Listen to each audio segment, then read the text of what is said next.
কথা বলেছিলাম এই কাভারটা আমাদের কমপ্লিট হয়ে গেছে। মেশিনের বেল্ট কাভার, আসলে অরিজিনাল কাভারটা ভেঙে গেছিলো, তো তাই আমাদের ইঞ্জিনিয়ার সোহেল ভাই উনি আসলে কাভারটা বানিয়েছেন। এটা এখন মেশিনের সাথে লাগাবে। তো আপনারা দেখেন, যারা মেকানিক ডিপার্টমেন্টে আছেন অথবা যারা গার্মেন্টসে অথবা ফুটওয়্যার সেকশনে জড়িত আছেন, তারা হয়তো এই জিনিসটা চিনবেন, বুঝবেন। তো আমরা চেষ্টা করছি ভালোভাবে বোঝানোর জন্য, এই জন্য আমরা এই ভিডিওটা বানাইছি, ঠিক আছে? তো আপনারা আশা করি যারা বুঝতে পারছেন তাদেরকে অনেক ধন্যবাদ, এবং যারা কমেন্ট করে শেয়ার করবেন তাদেরকেও অনেক ধন্যবাদ।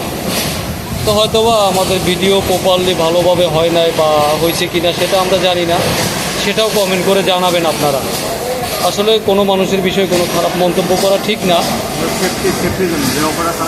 তো এটা আসলে উনি না বানাইলেও পারতো। এটা আসলে এখন কাভার তো এগুলো চায়না থেকে আসে, সেফটির জন্য।